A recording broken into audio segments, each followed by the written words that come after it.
3:31.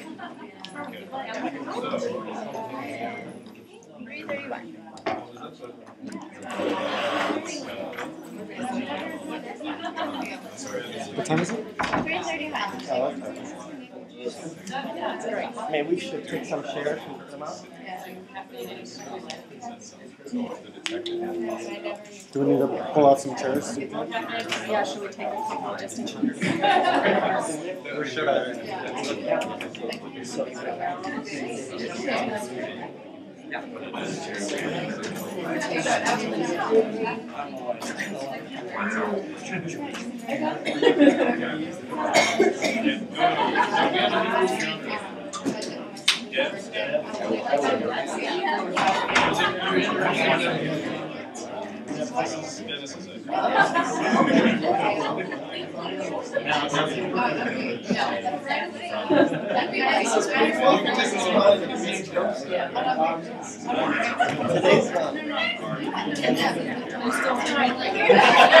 tonight. That's what I thought. That's what I'm saying. Well, it's reaching about 4 p.m. That's about much. 4 a.m. You gonna wear the big glasses? I could. Great. Okay, well, since everyone got quiet, I guess that's a good sign that I should start. Thank you, everyone, for making time in this busy, busy time of the semester to come and join me in welcoming our honored guest, Dr. Steve Lopez. He is a professor of psychology and social work at the University of Southern California. He has switched his time between UCLA and USC, living very close to both, actually close to UCLA, but his heart is in Arizona. This is where his family is from, and has been for, I think it was 5 generations. So, Dr. Lopez graduated with a BA in psychology from Claremont McKenna College in 1975. Worked in a rural community mental health center at La Frontera Community Mental Health Center in his hometown, and also is fluent in Spanish and has been working with the Spanish-speaking Mental Health Research Center at UCLA. He then got his doctoral degree in clinical psychology at UCLA, and he did a dissertation in cultural attributions clinicians make for Mexican-American patients. Dr. Lopez has been an extensive scholar, well-recognized and decorated professional in the area of Latino mental health. We are extraordinarily lucky to have him with us today. He's going to talk with us a little bit about his work on reducing disparities, mental health disparities for the Latino population. So please join me in welcoming Dr. Lopez.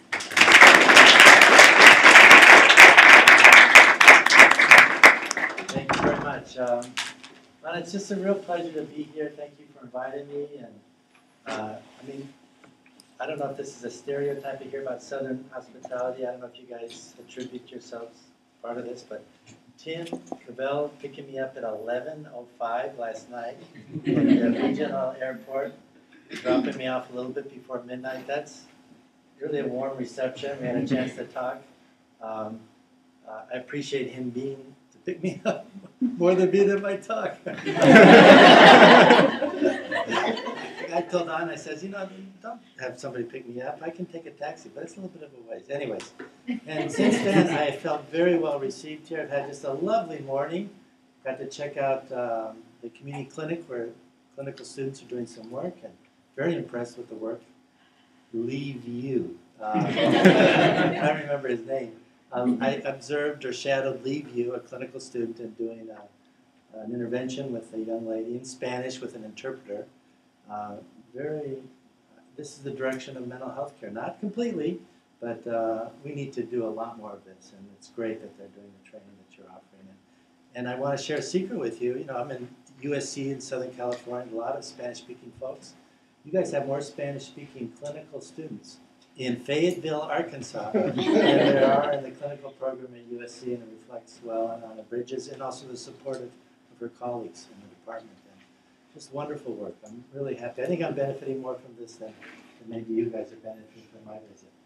But anyway, so what are we going to talk about today? Well, The title is From Documenting to Eliminating Mental Health Care. And the main point of this talk, and I'll go in different areas, but the main point is that we've done a really good job in documenting the mental health needs of Latinos and other folks of color.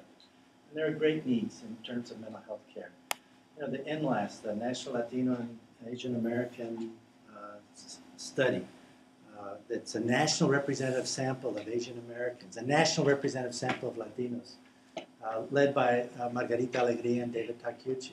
What a wonderful contribution. You know, when I was a graduate student in 1977, you know, I remember when Myrna Wiseman and her husband, Gerald Claremont, published a paper in 1978 in Archives of General Psychiatry and talked about the epidemiologic catchment area, which led to these NCS Kessler and now the NLAS. And they had a sentence that we should consider ethnicity and social class. And I was so excited that there was a sentence in this roadmap. And now we have national studies. So we've done a really good job of documenting mental health care. Clearly can do more, but we need to also eliminate and take efforts to reduce. And so that's the main take-home message. And I'm going to suggest some ways to do that. I want to talk a little bit about Latinos in the U.S., although you guys have lived a major upsurge in terms of Latinos here in Arkansas. I'm sure you all enjoy more Mexican food and Peruvian food. We had that for lunch today. So we'll talk a little bit about that, talk about some of the research and disparities in mental health care of other people's work, and then I'm going to spend some time talking about our work in making an effort towards reducing mental health disparities versus documenting. All right. So this is a projection of the United States' census based on 1990 data and 2000 data. I need to integrate 2010 here. But the main point of this, you see the supposed racial and ethnic groups. You know, those are social constructions in my opinion, but they're politically informative social constructions. But the main point here is that in 1990, people identified themselves in the United States. 3/4 of our nation identified ourselves as white. They project by 2050 it's going to be reduced to 50%, and given 2010 it might even be less than that. And the big upswing are Latinos. These are the terms that the census use. They've increased up to, they project an increase up to 1/4 of the nation. Asians as well are growing. Not as much in terms of numbers, but in terms of percentage, or some indicators that the fastest growing population in the United States. This has calmed down a bit with the immigration political situation, shutting down of the borders as much as they can. You don't see the same increments, but main point is that our nation is changing dramatically, and in part, the Latinos are contributing to that change. Now, where is the change most prominent? It's in your guys' backyard. What are the states? Let's look at the 1990 to 2000. What are the states that had the greatest proportion of increase in Latinos? Which states? Arkansas. Arkansas. All right. There's a couple seats here. Why don't you come up here? You're good? Okay. All right. Well, all right. Any other states other than Arkansas? Georgia? Well, actually, North Carolina had almost 400% increase. It went from something like 75,000 in 1990 to over 350,000 in 2000. Arkansas went from something like 19,000 to just under 90,000, and now in 2010 it's more. The increases aren't as dramatic from 2000 to 2010, but they're still significant. So it's primarily in the southern states where the greater proportions are. Certainly the greatest number of increases are in California and Texas and New York because you have the population base and you see the numbers, but proportionally the greatest increment is here in the South. All right, so given the population growth and also the spread of Latinos in the United States, we have to do a better job of addressing mental health needs of Latinos. And it's not only just for Latinos, it's also for our nation. If any segment of our society is, if we're going to improve their health or mental health, it's going to impact our nation as well. We're going to have better employees, we're going to have better businesses, we're going to be economically more fit, as well as just the ethical issue of caring for our folks, our people. So, given the mental health needs, we need to do a better job. But we don't do a very good job in terms of providing care. And there are significant disparities in mental health care. And in fact, some of you might remember that the Surgeon General, the ex-Surgeon General David Satcher, under the Clinton administration, came out in 1999 with the first Surgeon General's report on mental health. The Surgeon General's report on mental health, 1999. If you go to www.surgeongeneral.gov, you can see all the reports that were up until then. Nothing about mental health. Oral health, cavities, a lot of reports on cavities. I think that Surgeon General was obsessed with teeth. Might have been a dentist, I don't know. But of course, cancer, tobacco, and things of that, which we all hear, but nothing about mental health. So a lot of us were really happy with the Surgeon General coming out. I remember it coming out. It's on NPR's on the front page of the Washington Post and the New York Times. It's a big deal. But not everybody was happy. In fact, Nelva Chavez, the head of SAMHSA at that time, another Clinton appointee, said, and other people as well, this is the Surgeon General's report of white folks.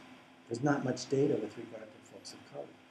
And so the Surgeon General asked me, asked Stan Su, Spiro Manson, Colorado Boulder. Stan Su at the time was at UCLA. Spiro Manson at Colorado, Jeannie Miranda, who was at the time at Georgetown, now is at UCLA, and Lonnie Snowden at UC Berkeley, to help write the supplemental report to the Surgeon General's report on mental health, Culture, Race, and Ethnicity. And so in that report, there were one big message, and it was culture counts. We need to consider cultural issues when we consider mental health care of folks of color. It's the main message, culture counts. The second chapter of that report is entitled Culture Counts. But looking at the data, these are the three main conclusions. One is that based on prevalence rates, available data at that time, and subsequent data support this for the most part, there's some irregularities. I'm moving around away from the camera. That's fine. Okay. I'll follow you.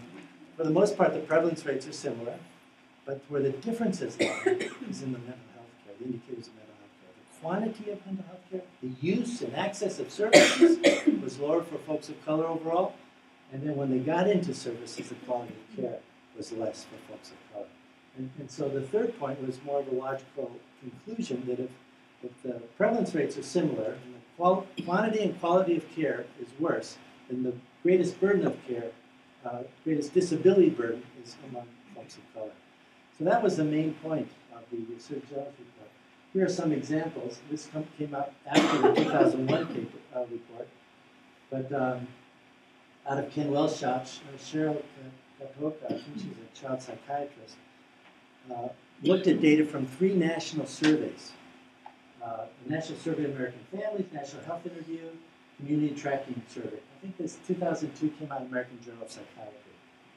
And these were population-based studies, thousands of people, parents, and they asked whether or not their kids had used mental health services in the last year. Last year by 3 to 17-year-olds. And you can see in the red are the Latinos, the proportion of Latinos who report in the affirmative, parents, and then African Americans and white folks. So Latinos are under using services relative to the other ethnic groups. Now, some of you may say, well, Latinos just are less need of mental health care, and that's what reflects the lower use. So what they did is that they looked at those who had the high rate. They used a small number of CBCL, Achenbach and Ellbrook, the childhood behavior checklist, they call now a CBA, I think. They used 8 items that they selected. And so those that you identified as high need, the idea is that if indeed it's a function of a difference in need, you would see it reflected here, but here in the high need group, Latinos are still much lower than the other 2 groups. So kids with behavioral problems, mental health problems, according to this national data, are less likely to make use of services. The other study, Margarita Alegría has published a number of papers on the national Latino Asian American study and find that Latinos as overall don't underutilize mental health services to the degree that prior reports do. However, if you're of Mexican origin and you're Spanish speaking, then there is lower usage rates. And so this is the largest sample of Mexican origin folks in Fresno, California. Bill Vega and Sergio Aguilar Garciola looked at over 3,000 folks that they interviewed in Fresno County, a large county in California. And they looked at the use of services. These are any professional services in the last year. And these are people with mental health disorders who have been identified as suffering from depression, suffering from anxiety, suffering from substance use disorders. And so you can see that if you're, in terms of mental health care overall, 8.8% of those who report a disorder, and meet criteria for disorder, have used a professional service in the last year. Less than 10% of folks. And then it's even worse if you're an immigrant, but you're born in the United States. So it could be Spanish language could be a factor, knowledge of service could be a number of factors. But the important point is here folks meet criteria for mental health disorder and aren't making use. I've seen a physician, I've seen a chiropractor, I've seen a mental health specialty clinician as well.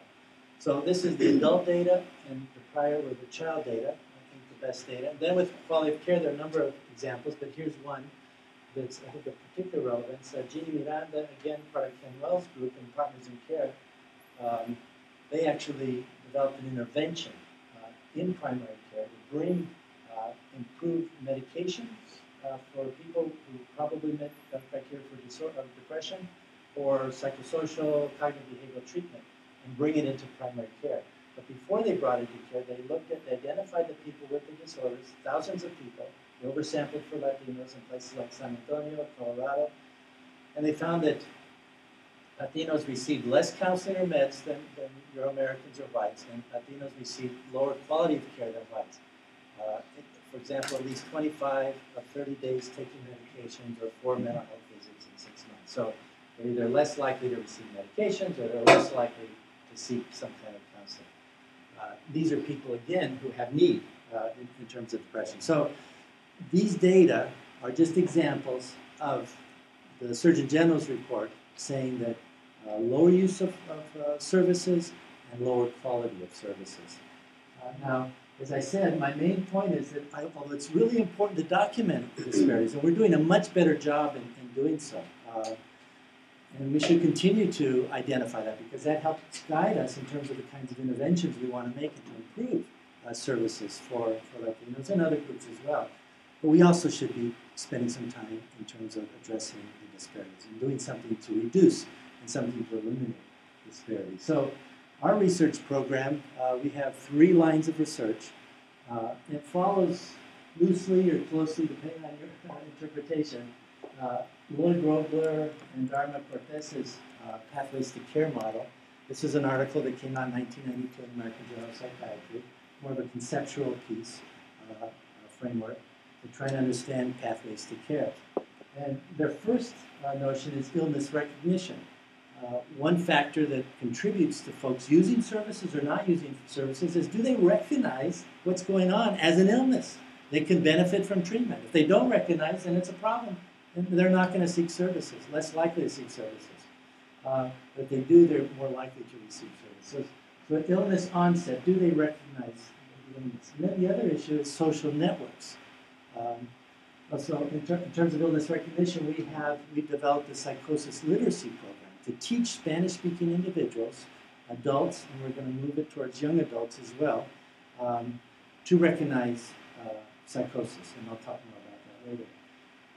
Social networks. This is the second pathway to care as I see it. So once the illness occurs, what are the networks of friends or family members or networks of primary care health providers or of schools, social services, criminal justice? These are all part of people's social networks, and to what extent do they play a role in facilitating seeking specialty care? And then the third pathway is within the mental health system. So we have research that looks at family factors that are associated with the course of illness. This is after they've recognized that they've had an illness. Can the family contribute to further relapse or further remission, further stability? And we've done some work in there. We hope to spend some time talking about that. And then within the mental health system itself, one of our studies, line of research, has to do with training mental health professionals to provide culturally competent care. We have defined that and conceptually, and we've defined it behaviorally so that we can videotape clinicians, and we can tell them how well they fit that model. By the way, Leave You, not Leave Me, Leave You, did a really good job, and I think I would rate him high on our model of shifting flexor lens in terms of behavioral indicators of flexor dominance. So those are our three directions of research, and they fall within this idea of pathways to care. And we think using this model is useful because I think a lot of the efforts to reduce disparities kind of are piecemeal. And this is kind of piecemeal as well, but if we think systematically on how folks get into care, then we can think about intervening systematically within the different pathways. This is the idea in why we do this. All right, so let me start off with a case. This was a case in some of our family research that we identified, and Ruben isn't his real name, but Ruben, according to the sister who's a primary caretaker, was born aggressive from her point of view, but it became worse when her father died, their father died. He became even more aggressive. Started hanging out with the wrong crowd, peers, adolescent peers that were more aggressive, and he started getting involved with drugs. His peers made fun of him for different reasons.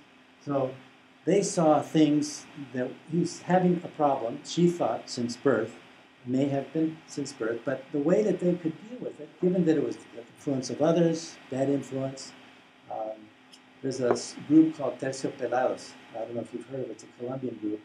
And they say, son cosas de la vida. It's just, things of life. It's just life that gets in the way. So, son cosas de la vida.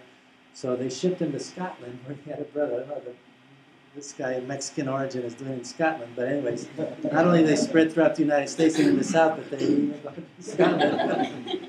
But the idea is to put him in another environment and he'll turn around. A year passes, he comes home, still aggressive, send him back to Scotland, comes back another year later. A sister who's a nurse has associates evaluate him, but he denies having any psychotic symptoms or being suicidal, so they can't provide services for him, hospitalize him. Another sister convinces the family that he really needs treatment. They finally take him to be evaluated. He gets in a hospital, but the mom says, this isn't right, my son shouldn't be in here, and takes him out of the hospital after a very short stay. And then it's only later that he has more, and so he gets involved more in the system. So it took 4 years. 4 years from finally received services since the beginning, the onset of the psychotic disorder, as best we can tell. So when you think about those 4 years, what's happening to Ruben? What's happening to his family? For Ruben, he's not going to school. He's not developing any job skills so he can be employed. He's negatively impacting his relationship, his support system. And then think about the family, the burden of caring for him, getting him to care, dealing with the different crises that come about. And so a great deal of disability burden, but they all could have been prevented had they early on recognized that it was a disorder, early on facilitated getting him care and him sticking with it. The other consequence, and this is something that's of interest of NIMH at this time, is this whole idea of neurotoxicity, that by having a long term of duration of untreated psychosis, that maybe it's affecting the brain. So now there are studies on the volume, there are studies on the functioning as it relates to duration of untreated care. Now the picture isn't real clear, and this is a correlation study. You can't do an experiment to see if this is indeed the case, but it's suggestive of the case. And also, worse treatment outcomes, less responsive to treatment, a lot of negative correlates with this. And so it's not just the impact on him in that particular moment over that period of time, but maybe long-standing. One of the things that we have done to address cases like Ruben is develop this psychosis literacy campaign. And it draws out of the health literacy interest out of the Institute of Medicine. I think it came out a report in 2004. The idea that we can improve healthcare by just helping people understand what the prescription is. Not reading it. People can read it, but how many of you are prescribed a particular medication, let's say antibiotics, and stick through for 10 days? Maybe you understand that, but do you follow through behaviorally? some folks, you know, I had a bad back situation. This physical therapist told me to do all these things. I understood at that moment, but when I went back to do it, how did you tell me to stand against the wall like this or like that or what? You know, so the health literacy in health areas, and think about mental health areas as well. And so we, looking at the literature, came up with this very simple notion of psychosis literacy, teaching people to identify psychosis in others. Now, it's unusual for somebody who suffers from a psychotic disorder to say, I notice my delusions are acting up. I think I'm going to go see my psychiatrist and check out my meds. It doesn't usually happen that way. Usually happens that a family member encourages you to seek help, or criminal justice system, or some other referral source, so to speak. But if we can help family members and others recognize psychosis, hopefully we can get folks into treatment early. So this was the intention of this line of research. So one idea is health knowledge. How many people know what are the symptoms of psychosis? So we asked people, what are the signs and symptoms of serious mental illness? We don't use the word psychosis, but I try to use it in common language. And we're looking for delusions, hallucinations, and thought disorder. And the way we think about thought disorder, think about disorganized speech. So how many of us know that those are 3 signs of psychosis? That's how knowledge. And then when we see somebody or we hear of somebody, how able or capable are we in recognizing that that person has some symptoms? Illness recognition, that's the illness attribution. And then given the illness attribution, are we more likely then to seek help or to refer somebody to seek some kind of professional? Can be physicians, can be mental health professionals as well, can be health providers of all sorts. All right, so that's the model that we're working under. And given that Spanish-speaking folks, there's a number of pieces of research that indicate Spanish-speaking folks are particularly less likely to use services. For example, the Vega study with the Mexican-born individuals with the disorders, we decided to focus in on Spanish-speaking folks. And one of my passions over my career has been how to bring culture to our message, culture to assessment, culture to intervention. In this case, psychoeducation. I love music. I grew up with Frank Sinatra and Count Basie, my folks' interest. Occasionally, Eddie Gourmet and Trio de los Panchos was in there, their Amor album, as well as Led Zeppelin. So I love So we tried to infuse music and video and clips. And the other thing that we did is that I was thinking, okay, we've got to come up with an acronym. We've got to come up with a sexy handle to help people remember these things. So my wife is from Puebla, came here when she was 2.5 years old, and she's a Spanish instructor, and she's very detail-oriented in many ways. I won't get into all the ways. But, so I said, Letty, can you help me out? I want to come up with an acronym in Spanish that captures what are delusions, thought disorder, hallucinations. It could be visual, auditory. And so I was thinking of something like psicosas. It's psychosis, psicosas. She says, that sucks. Why?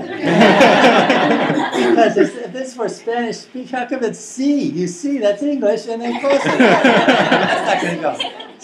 So she got her Larousse, which is a dictionary, very high-class dictionary, and she got her Velázquez, a Spanish-English dictionary, and she went away for an hour and a half. She says, this is the best I can do, I'm done. And I said, well, what do you have? And she says, la clave. And I says, what's clave? And she says, it can be clue, it can be key. And so clave is for creencias falsas, delusions, lenguaje desorganizado, disorganized speech, alucinaciones, what kind of hallucinations? Ver cosas, see things that don't exist, or escuchar voces, hear things that don't exist. Doesn't include tactile, doesn't include, olfactory or gustatory hallucinations, but those are really not that prevalent.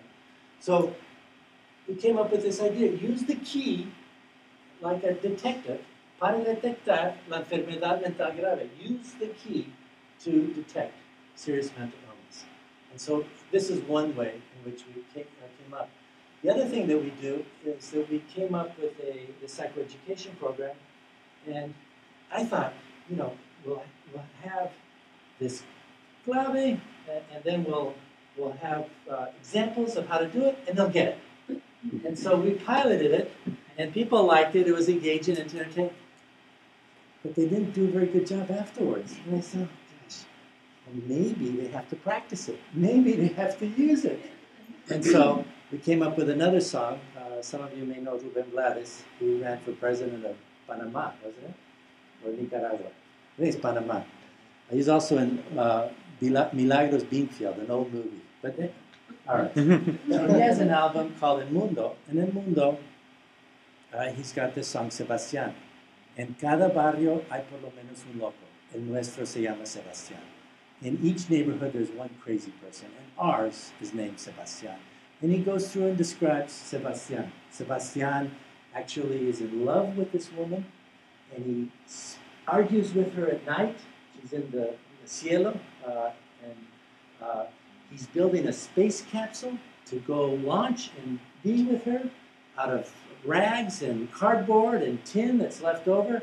And one day there's a shooting star. He gets a space capsule, goes to the pier, launches himself, and then in the song you just see the cardboard and the tin wash up on the shore. So probably ended his life. But so we then asked people, okay, you just learned la clave. Tiene Sebastián algunas de la clave. So we say what? Okay, usan la clave. Okay, what does the C stand for? What does C stand for? Creencias falsas. Muy bien, muy bien. Okay, does he have creencias falsas? And people say, oh yeah, he thinks his novia, his sweetheart's up in the sky. Yeah, that's probably a delusion. Or that he can build a space capsule to get there. That's probably good. Or they'll think he's talking to her at night and hearing her voice. No, that's not really a delusion. That's a hallucination. Okay, lenguaje desorganizado. Does he have that? As best you can tell in the song, he doesn't seem to be speaking. At least the depiction of him isn't about erratic or incomprehensible speech. But he does have hallucinations, probably visual, probably auditory as well. And so they practice this. The other thing I want to mention is that we embedded cultural icons into this psychoeducation. The initial approach was using a PowerPoint presentation with video and audio clips, and I would give it. And then the second iteration was to do a DVD of that, and they put me on the DVD with largely the same PowerPoint slides and the clips. So to introduce things, this isn't a boring abnormal psychology lecture, and it could be a lively abnormal psychology, but it's not a lecture. So I start out and say, you know, we're going to learn about locura. Use an idiomatic expression that they're familiar with. ¿Y qué es locura? For some people, it's passion, like Ricky Martin and Loca Mania or something. Or Alejandra Guzman and Loca. But for other people, it's doing odd behaviors, like Chespirito, which is a very famous TV program. And we show a little clip, 2 minutes of Chaparrón Bonaparte and Lucas. And he does something silly, and he called them loco. So we introduce that. Then we go to Creencias Falsas and illustrate with Maná, a group, El Muelle de San Blas, Lenguaje Desorganizado. We use Cantinflas. Some of you know Cantinflas, a Mexican comedian who speaks in this very characteristic way of going from one thought to the other without any clear transition. And it's very humorous, and people love Cantinflas. That's a favorite part. Alucinaciones for those Puerto Ricans. We have Son by Four. In that same album with A Puro Dolor, which was their hit song, is a song called Sofía. And Sofía enloqueció cuando su mejor amiga traicionó y se fue con el amor de su vida. Sofía se le ve tirando besos al aire como si hablara con alguien, a su lado no hay nadie. So she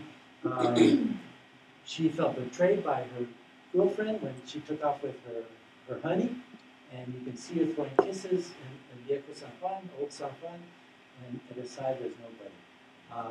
And then we have the participant. And then we have, for those Aldo Montes, for those Argentinians. We really tried to bring in multiple voices here, Latino genres, because we didn't just see it as a Mexican thing, although it's clearly more in that direction. And then Aldo Montes has this song, La Tristeza de mi Mujer, and we put it in there because it has to do with illness attribution. It's La Tristeza de mi Mujer. ¿Y por qué está mi mujer triste? ¿Será por mí? ¿Será por los hijos que no tuvo? But it wasn't, it was about different reasons, but it was never about, might she be depressed? Might she suffer from a mental illness, a disorder that can be treated? It was about things, again, cosas de la vida, like that Terciopelado song. So that's all into one thing, one DVD, 33-minute DVD. Now, to evaluate that, we had a single group design. I thought that was 3 o'clock. Okay. To evaluate that, we had a single group design. We started off with a single group design because we go into the community or we go into the clinic. It's really hard to randomly assign people to, we're just happy to get them in, all right? So we had a pre-training assessment, did the training, presented La Clave, did a post-training assessment. And the assessment consisted of presenting the story of Olga, who was recently divorced. And this is a 3-minute videotape. Initially, we were telling the story. We came up with this story about Olga recently returned to her parents' home because she and her husband were fighting about having kids. They couldn't have kids, and they just decided to separate. It started with not having kids and just went downhill. So she comes home, and her neighbors reporting this. It's like her comadre. We tell them, imagine your comadre, your co-parent, your co-mother, your friend, tells you this story about Olga, and so she's relating this story, and then I hear her talking, and I peek over the wall, and she's talking to her brother, her husband, and he's not even there. And then the neighbor tells me that Olga is accusing them of having bewitched them. Because that's why they divorced, is because they did some trabajo de brujería, some bewitching thing. So we assess, prior to the training, first of all, what's their knowledge? What is serious mental illness? Does it include the psychotic symptoms? Secondly, listen to Olga. How many people say that she has an open-ended question? ¿Qué tiene Olga? What does Olga have? How many refer to any psychotic symptoms? And thirdly, what should the parents do? Do they refer to a professional, or do they more say, we got to take care of her, take her out every now and then, understand, more of a personal kind of thing? All right, so that was the assessment. I told you the 2 training formats. In person, we had 95 community residents, 57 community residents, and 38.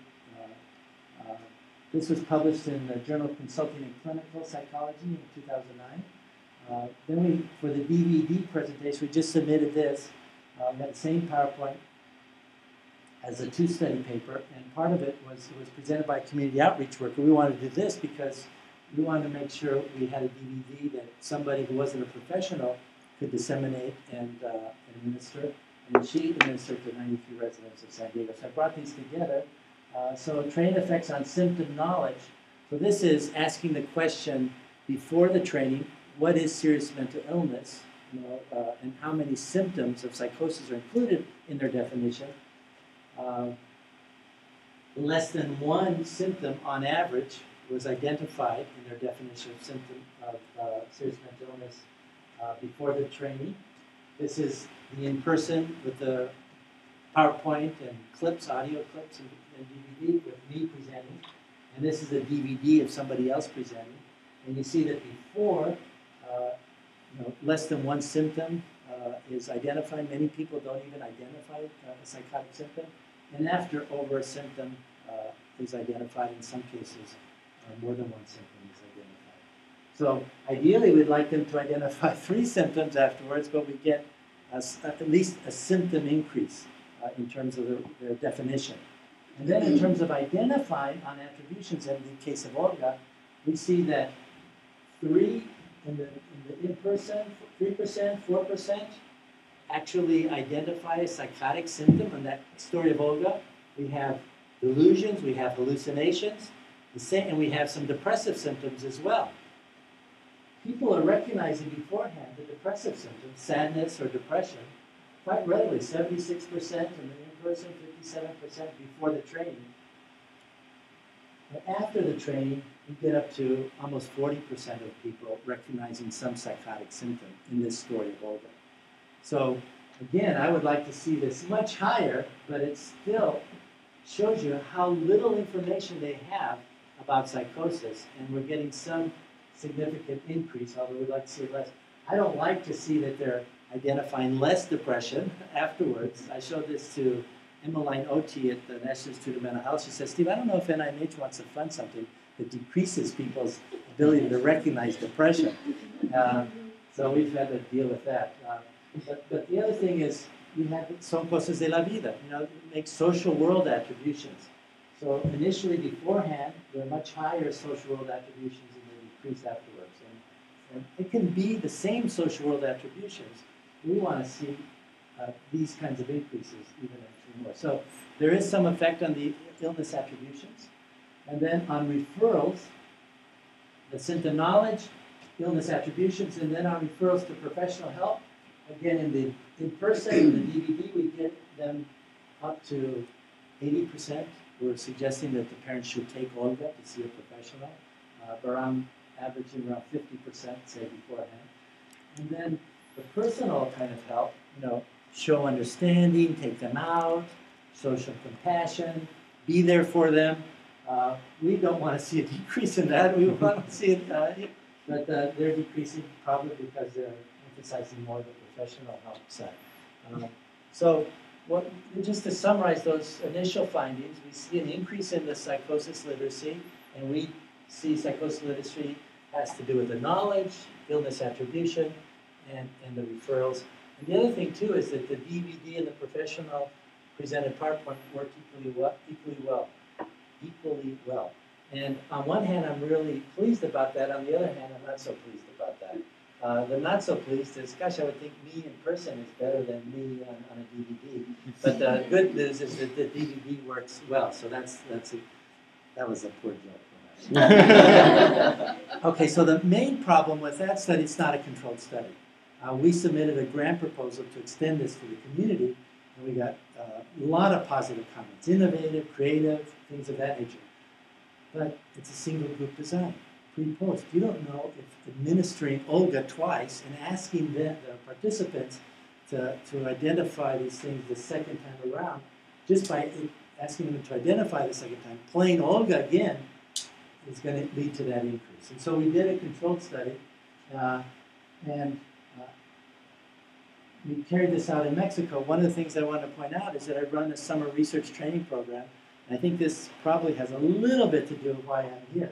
But we got funding for the National Institute of Minority Health and Health Disparities to bring folks from the United States to Mexico to study Latino mental health issues and work in Spanish with my colleague Carmen Lara in Puebla.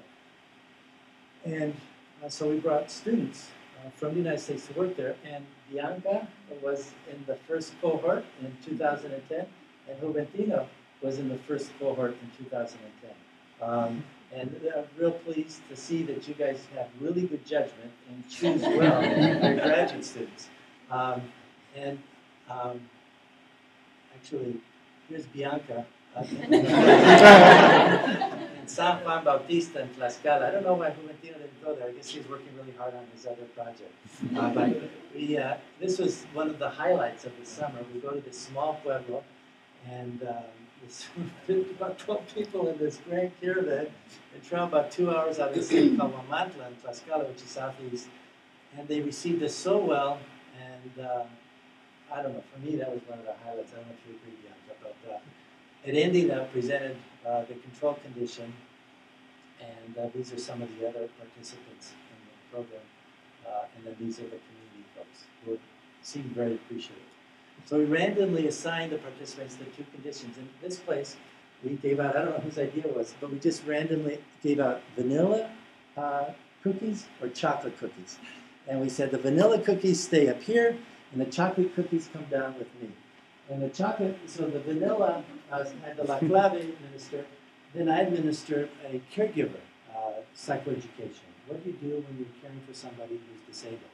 And I read it, we have a video of a story by Ana Maria Matute, who's a Spanish writer who wrote short stories for out of this rural area in Spain. They call it Altamira, kind of fictional zone, but based on her own upbringing.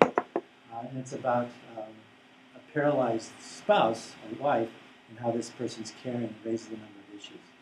So we also had medical students. Carmen Lara's in the department, School of Medicine, Department of Psychiatry says, let's administer to medical students. I said, I don't know why we're administering to medical students, but okay. And then I thought about this is great because in our prior research, we're having recent immigrants, low educational level.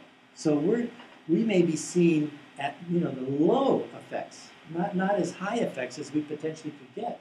So by having a higher educational level, we can maybe see the range of effects that we can with this administration.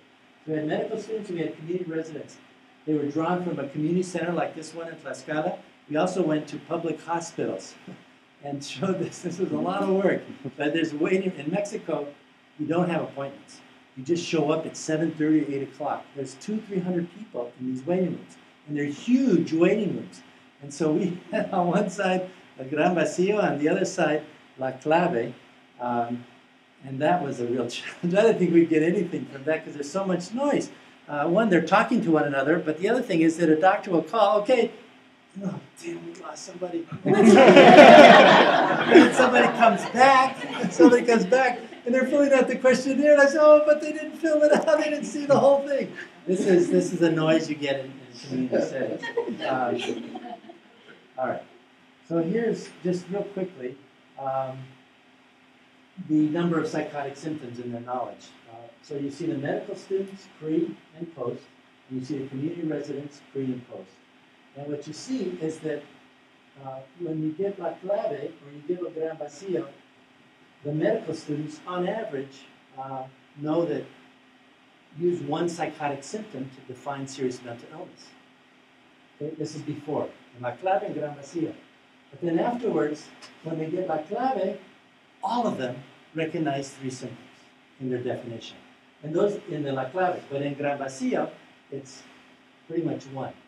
So it seems to be that with the medical students, you get this increase. And then the community center with all this noise, there's no difference here in terms of the number of psychotic symptoms. And then after La Clave, you see their definition of serious mental illness, including the psychotic symptom.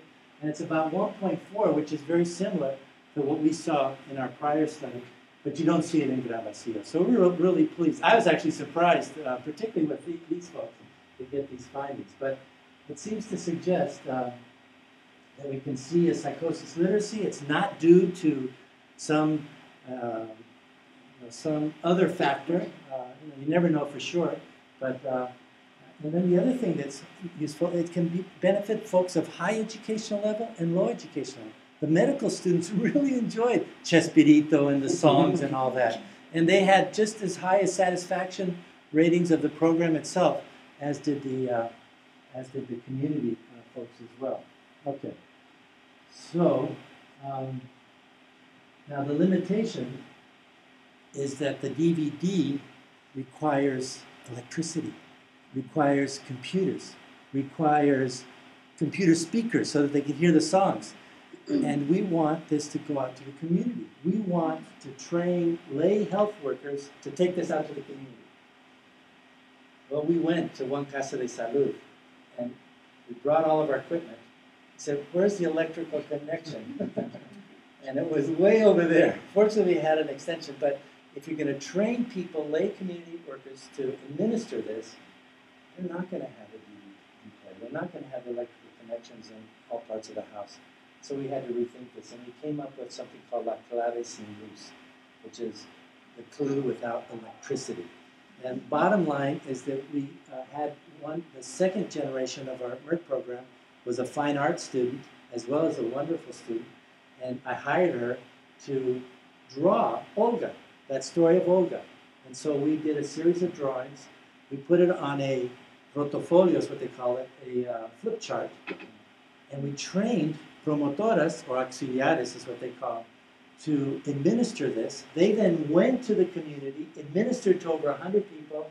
We didn't get as significant, I mean, we didn't get as high, but we trained these folks in, let's say, maybe 6 hours. They then go to their community, and they're administering, and they're getting similar increases. We were really thrilled with that. So we're armed now. I was going to, just wanted to be wary of time. I'm not going to show you the drawings, although I'm sure you'd like to see. So we administered to these 141 people. This is the increase in the health knowledge. Illness attributions went from 7% psychosis to 27%. Referrals, 52% before, 76%. So what we want to do now, and we're looking at a July 1 deadline, is we want to do a community-wide presentation of Black Collaborate. We want to go to 2 communities, administer this at different times, and see if we can decrease duration of untreated psychosis. So, the other thing in talking to the folks is that not only decrease in untreated psychosis, but we also hope that we can help improve the referral routes. Folks of color tend to be referred more through the criminal justice system than folks of Euro-American background. So not only reduce duration, but also the ways in which they get into the medical system. Okay, so I have 55 minutes, and we can wrap this up now and open up for questions, or I could take maybe 10 minutes more and talk briefly about these other 2 projects, and then open it up for questions. What would you guys like to do? I would love to hear the next 10 minutes. Next 10 minutes? Yeah? All right, not everybody's shaking their head. It is Friday. All right, okay, so the other line of research has to do with families' expressed emotions, and I'll be 10 minutes, 5 minutes with each. Now, this line of research is an old area of research started by George Brown, a medical sociologist in Great Britain in the 50s. He observed in the 50s that men who were returning to households after having schizophrenia, being hospitalized in England, when they returned to their households, they're more likely to relapse than if those who went to something like boarding care facilities. Why is it that those are going home having greater likelihood of relapsing than those going to boarding care facilities? So they came up with this idea that something about the emotional climate, and this led to the idea of expressed emotion. And I have a picture that captures this. This is my family. This is my mom, Emma Jean. Her main name was Regesser. It's her dad, Julio Regesser. Her mom, Sara Aguirre. This is my aunt, my mom's sister, Shirley May. And my dad, Carlo Magno Encinas Lopez. Now, the reason I bring this to your attention is one, gives you a flavor of my folks. This was in the 50s before my parents were married. You see my grandmother showing that love that she has for her daughter.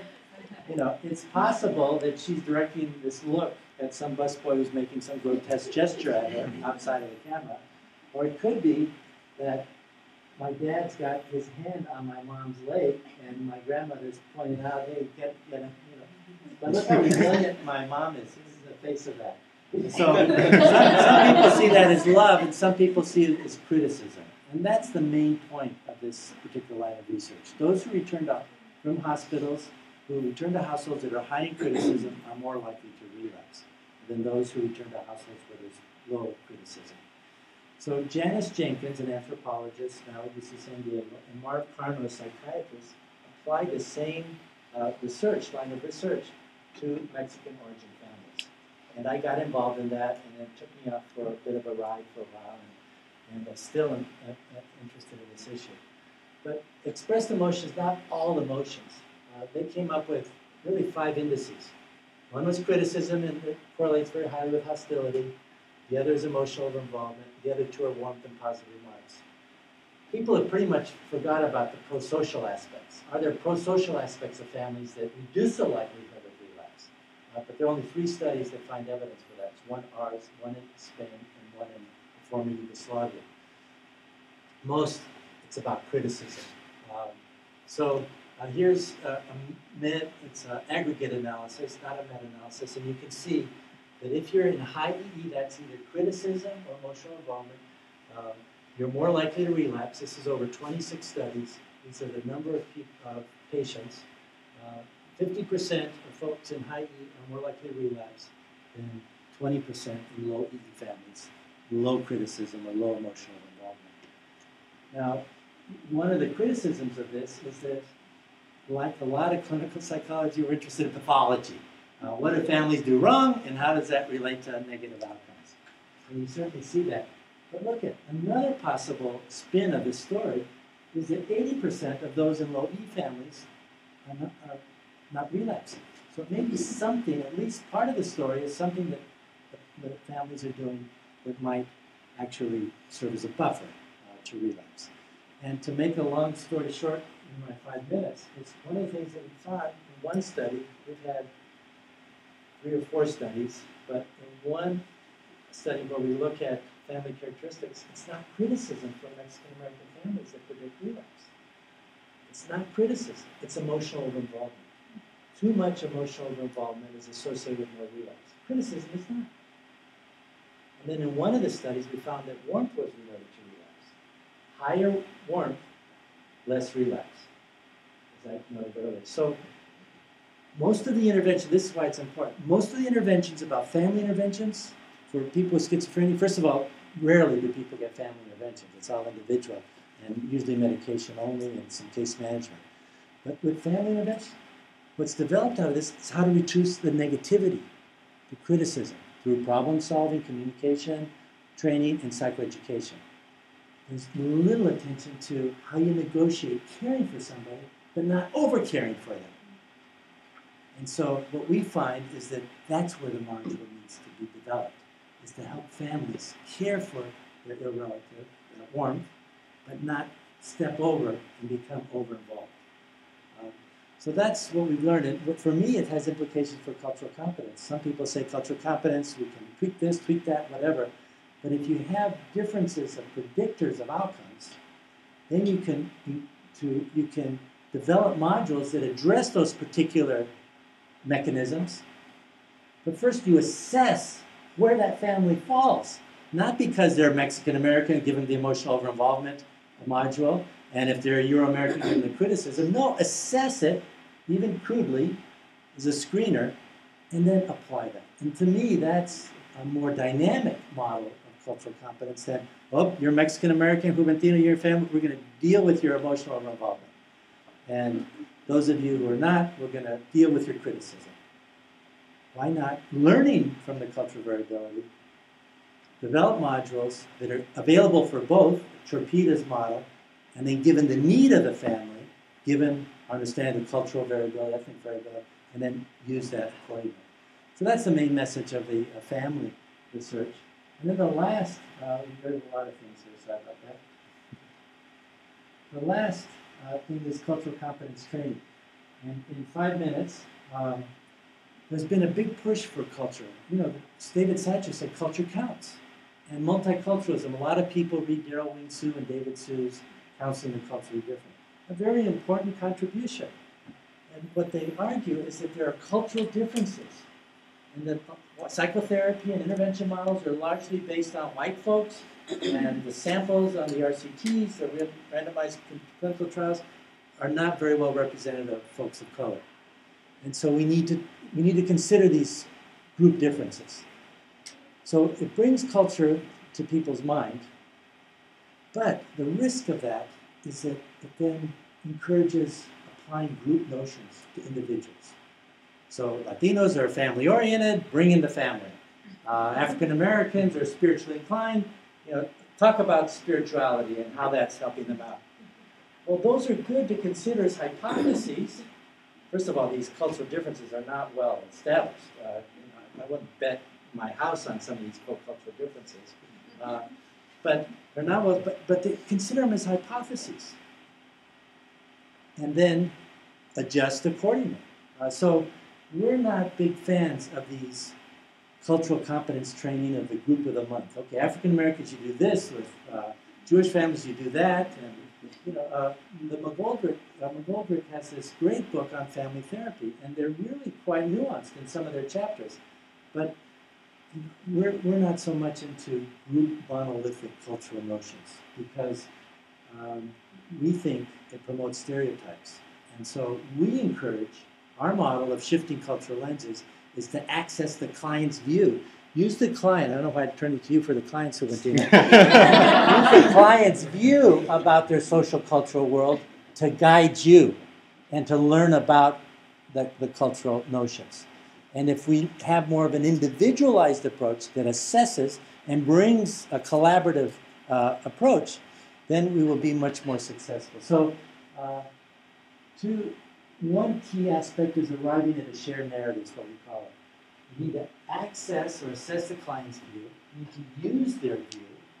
You need to present your view very clearly. My view is that, you say that you're suffering from nebios or nerves or emotional breakdown. I understand that. I hear that. And I see your emotional breakdown really has to do with not being able to sleep, you're being short, impatient with your family members. I understand that. But also what you're telling me strikes me as, well, what my understanding is, it's a panic attack. And panic attack people have the same kinds of things. In addition, they explain through heart palpitations and things of this other nature that you haven't mentioned, but just briefly. What do you think about that? Is that possible, that it includes these other things as well? So if you access the client's view and you use it, okay, well, I'll help you with your emotional breakdown, just as long as we consider that it includes these other aspects as well. Is that okay? Then you're negotiating the shared narrative. You're getting on the same page.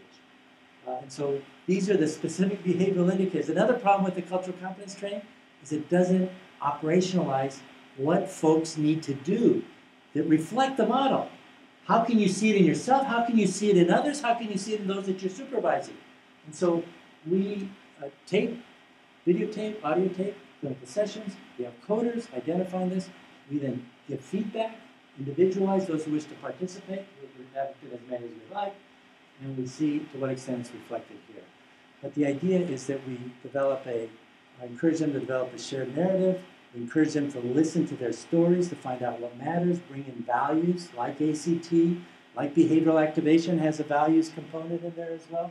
And so this is our cultural competence model in 5 minutes. So just to conclude here, well, one direction that we're going with the family study is that we've got some pilot funds to actually look at whether or not family socialization is tied to the default mode network. The idea of orienting family members, orienting to ill relative to their social world, might lead to mitigating the hyperactivation that you see in the default mode network, and might lead to mitigating some of the hyperconnectivity that you see in the default mode network. And we're trying to hit a home run here. We may fall flat on our feet, but the idea that families who every day integrate their ill relative in the social world in just the daily routines may help orient the ill relative to outside themselves instead of within themselves. And we want to see if that's an association. And the fact that how the families engage their ill relatives can have an impact on neural processes is really exciting to me. The second thing, in terms of the clinical competence, one of the obstacles in delivering this training is that some clinics say, you know what, our clinicians don't have 7 hours to be in a workshop plus 2 more hours in booster session. So our next step is to put it online and see if we can get some funding for online training. And now we're videotaping my training and we're thinking about how to do it online. We're also working with somebody at University of Milwaukee, University of Wisconsin-Milwaukee, Jonathan Cantor and Gabby Nega, and at the next ABCT, we're going to have a small workshop bring together their training and behavioral activation with our shifting cultural lenses, and it's very exciting. All right, so in conclusion, study of racism, let's see. I said that already, we need to develop interventions to reduce and eliminate disparities. The other thing is multiple levels simultaneously.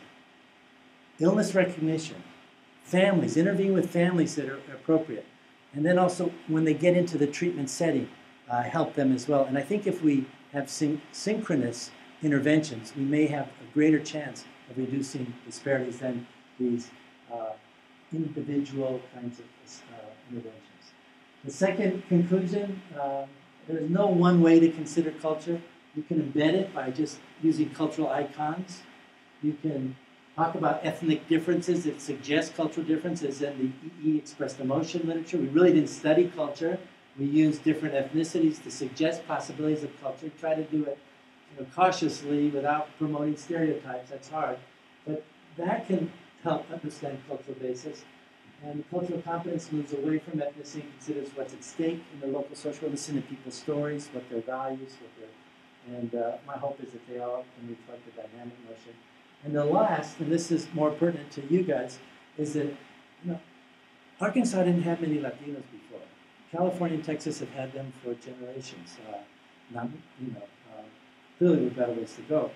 But you're in a wonderful position where you're relatively new to integrate within institutions, to develop research programs, to develop training programs. And I see that with your work, Anna, and also others, taking advantage of this wonderful opportunity with immigrants coming into a place like Arkansas, embedding yourselves within institutions, establishing collaborative relationships. And my guess is that you guys can inform those of us in places like California, Texas, and New York who've been addressing these issues. You have a fresh opportunity, and you're in a wonderful place to take advantage of that. So good luck, and thank you very much.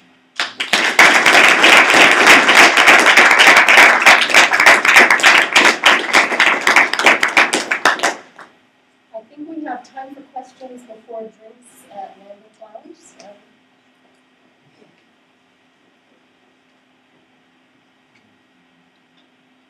I can start. Okay. When you talked about potentially reducing attributions of depression and recognition of depression and reducing helping in other ways, does that have anything to do with methodology? Because those numbers sure did seem to add up to close to 100%.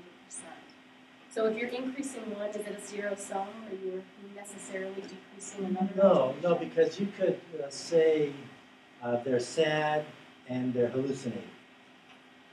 So there may be a relationship there, and there may be a negative relationship, as that suggests. But they could have multiple responses to that. Does that answer your question? The work we've done, I think sometimes people think they can only give one response, Yeah. and I don't know if it was an invitation for multiple responses or you just took whatever people said. Yeah, we just took whatever people said. Actually, with the drawings that we used, and when the promotores administered this, we didn't see the decrease in depression that we saw. There wasn't a significant decrease in depression. So I'll highlight that in our proposal. But I think what we want to do is that we want to say not just that we recognize the psychosis, but still keep in mind that she also is significantly depressed, very sad and depressed. So we want to reiterate that. And if we do the DVD, we want to include some language with that. Yeah. Good question. Yes? What was the criteria that you used to select the icons for the DVD and the presentation, not just What was the criteria? Yeah, what is DSM-5. I've got a wonderful group. I've always had a wonderful group of students and people working with me, and employees, staff, and we just brainstorm. One of the things I did is I went on iTunes and did a search for anything that said crazy or locura or local, and tried to identify and listen to things. And back in the day when you couldn't hear clips on the computer, I'd go to Mexico and just spend hours listening to songs of different people and looking for titles and stuff. I thought I did a very comprehensive look at that. But it has to be clear, has to be engaging. And we try some out. We went through a lot of different video clips, and this video clip was probably the best for Canditas. Mana's a little too slow. Sola,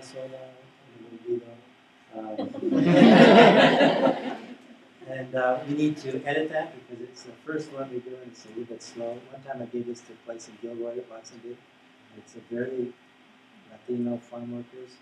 And this was to an adolescent group, and they took up their cell phone. Soda. 200 or 300 people in the audience, and they felt like I was at a concert. That's good. So I think we tried different ones, and we like these. We like them a lot. And you also have to think about time. 33 minutes is still too long. We need to get it down to another. Which reminds me, with this next grant application, we're gonna propose to do La Clave at centers, health centers, social service centers, schools, train people to administer it. We're going to have the drawings and the flip charts for the lay community workers.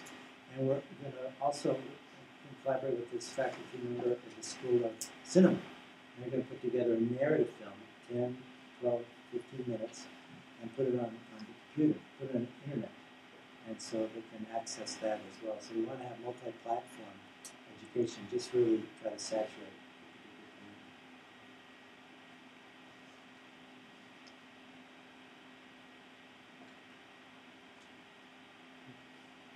I think we're done.